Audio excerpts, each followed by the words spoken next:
For weeks, I had sensed something was off. There was a lightness in her step, a smile that didn't quite reach her eyes, and a phone that never left her hand. At first, I brushed it off. I told myself I was overthinking, that maybe she was just in a good mood, that I was letting my insecurities get the better of me. But deep down, the feeling gnawed at me like a persistent shadow, one I couldn't shake. I remember that morning vividly. I woke up before her, as I often did, and brewed my coffee, the familiar aroma filling the apartment. The sunlight streamed in softly through the blinds, painting streaks of gold across the kitchen floor. It should have been a normal day, a quiet, ordinary day, but there was an energy in the air, subtle yet undeniable, that whispered the truth I didn't want to confront. She came home from her lunch date later than usual, the door clicking softly behind her, and then I saw her, smiling, radiant, completely at ease. There was a confidence in her step that had been missing for weeks, a careless joy that was almost painful to witness. The kind of smile that told me she had a story I wasn't a part of, a secret she carried like a badge. I stood there, my hands gripping the edge of the counter, heart pounding in a rhythm I couldn't control. She didn't notice my gaze at first, too absorbed in recounting some anecdote to her friend over phone. She laughed, genuinely carefree, and I felt a coldness settle over me, creeping from the pit of my stomach to the tips of my fingers. My chest tightened as the realization struck me fully. She had been seeing someone else, and the audacity, the sheer nonchalance with which she carried it, cut deeper than any words could have. For a moment, I considered confronting her immediately, right there in the living room, demanding answers, voicing my hurt, letting the anger consume me. But then something inside me shifted. I didn't want a scene. I didn't want to fight. I wanted her to understand the gravity of her choices, to feel even a fraction of the sting she had inflicted. So I stayed silent, letting her obliviousness fill the room, letting my presence alone speak louder than any argument ever could. I went about my day with a careful composure, every movement measured, every word controlled. The betrayal weighed heavily on me.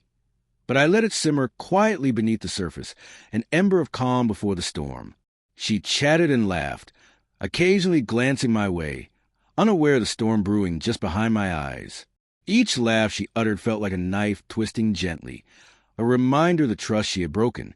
That evening, I set my plan into motion, not one of confrontation, but of subtle revelation. I wanted her to see that actions had consequences, that the illusion of power she carried so lightly could vanish in a heartbeat. The preparation was simple but deliberate. I kept my distance, allowed her to bask in her smug satisfaction, let the narrative remain hers for a little longer, while I built the tension that would make the climax undeniable. When the moment finally arrived, she walked into the room, still smiling, her aura of triumph unshaken. I greeted her with calm politeness, each word carefully measured, as if nothing had happened. The contrast between her light-hearted demeanor and the storm inside me was deliberate, almost cinematic. I could see the first flicker of uncertainty cross her face, subtle but real. She hadn't expected me to remain composed. She hadn't anticipated the quiet strength that had replaced my earlier vulnerability. Then I spoke, not in anger, not in accusation, but with a clarity that demanded attention. I recounted the details she thought were hidden, the truth she had tried to mask with laughter and charm. The room fell silent, the tension palpable. Each word was deliberate, each sentence a mirror reflecting her own actions back at her. I saw her smile falter, the confident mask she had worn so carefully begin to crack. It was in that silence, that pause pregnant with revelation, that I realized the full impact of what had transpired. She wasn't prepared for this. She hadn't counted on my restraint, on the deliberate, controlled response that made her feel the weight of her choices, without me raising my voice, without me storming out. The power dynamic had shifted, and in that shift, I found a clarity I hadn't known I needed.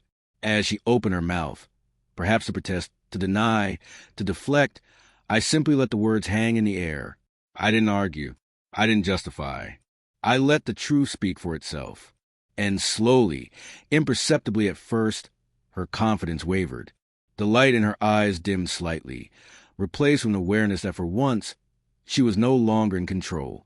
She had underestimated the impact of quiet dignity, of a calm, unwavering presence that carried more weight than any outburst could. By the time the evening ended, she was left to grapple with the reality she had tried to escape.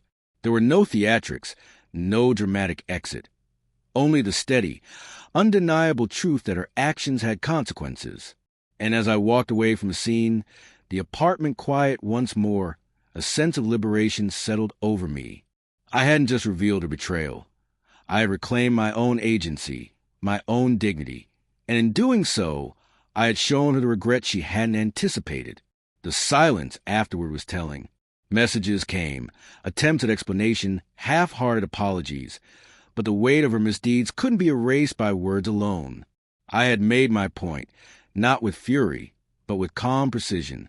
And in that quiet, I understood something profound. Betrayal, when met with composed strength, reveals itself in the most undeniable way.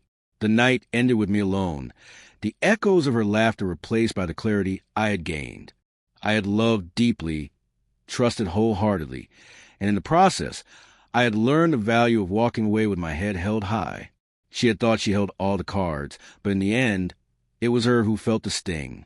And I, finally, felt a sense of freedom I hadn't known existed in the shadow of her deceit.